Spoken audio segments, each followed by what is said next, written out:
নমস্কাৰ চাবিদসকল, আপোনালোকে 3 দিন একেৰাহে বন্ধ লাভ কৰিব আৰু কোনকেইখন জিলা একেৰাহে 3 দিন বন্ধ লাভ কৰিব সেয়া আমি ক'ম। আৰু তাৰ লগতে আপোনালোকৰ যি মৰুগীয়া বানচ যি আকৌ 2% বৃদ্ধি পাইছে সেয়া আপোনালোকে কেতিয়া লাভ কৰিব সেই সম্বন্ধে আমি এই ভিডিঅ'ৰ যোগেদি আপোনালোকক অৱগত কৰিবলৈ ওলাইছোঁ। সেয়েহে ভিডিঅ'টো সম্পূৰ্ণ চাব।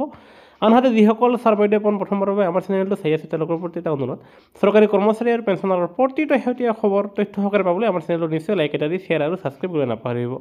প্ৰথমতে আমি ক'বলৈ ওলাইছোঁ যে আপোনালোকৰ মৰুগীয়া বানচ কেতিয়া বৃদ্ধি পাব সেয়া হ'ল চলিত সপ্তাহতে বৃদ্ধি হ'ব পাৰে আপোনালোকৰ ডিএ আৰু ডিআৰ।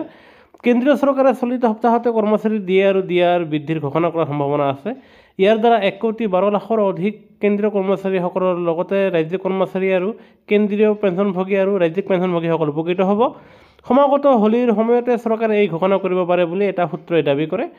সূত্ৰটোৰ মতে ডিএ আৰু ডিআৰ দুয়োটা ভাত্তাই 2%কৈ বৃদ্ধি হ'ব, কিয়নো আপোনালোকৰ 0.1ৰ কাৰণে 3% হোৱা নাই। যিহেতু 0.1 কম আছে সেই গতিকে এয়া আপোনালোকক ৰাউণ্ড ফিগাৰ নিদিয়ে, এয়া আপোনালোকক 2% দিব। সপ্তম দৰমহা আয়োগৰ অধীনত বৃদ্ধি হ'বলগীয়া ডিএ মূল দৰমহাৰ বৰ্তমানৰ যি আপোনালোকে 53% লাভ কৰি আছে তাৰ ঠাইত আৰু 2% বৃদ্ধি হ'লে সেয়া 55% হ'বগৈ।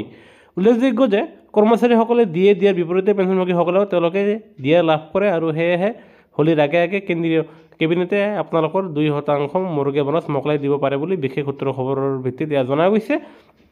আনহাতে কেন্দ্ৰীয় চৰকাৰে মোকলাই দিয়াৰ 15-20 দিন পিছত অসম চৰকাৰে সেয়া মোকলাই দিব। তেনেহ'লে অসমৰ কৰ্মচাৰী পেঞ্চনাৰসকলে আপোনালোকে এপ্ৰিল মাহত সেয়া লাভ কৰিব, যাৰ ফলত পুনৰবাৰে আপোনালোকে আকৌ জানুৱাৰী, ফেব্ৰুৱাৰী আৰু মাৰ্চ 3 মাহৰ এৰিয়াৰ পাবলৈ সক্ষম হ'ব।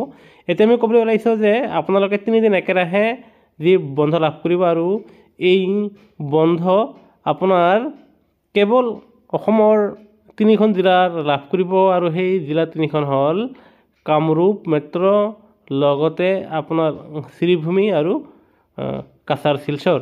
এই 3খন জিলাই লাভ কৰিব আৰু তেনে ক্ষেত্ৰত আপোনালোকৰ 14 তাৰিখে হোলীৰ বন্ধ লাভ কৰিব আৰু 15 তাৰিখে স্থানীয় বন্ধ ঘোষণা কৰিছে আৰু 16 তাৰিখে যিহেতু ৰবিবাৰ, তেনেহ'লে 14, 15 আৰু 16 এই 3 দিন এই উপৰোক্ত 3খন জিলাই আপোনালোকে 3 দিন একেৰাহে বন্ধ লাভ কৰিব। আনহাতে আজিকালিৰ ভিতৰত যদিহে আৰু আন জিলাসমূহে যদি স্থানীয় বন্ধ ঘোষণা কৰে তেনেহ'লে পোনে পোনে আপোনালোকে আমাৰ চেনেলটোৰ জৰিয়তে সেয়া অৱগত হ'ব পাৰিব।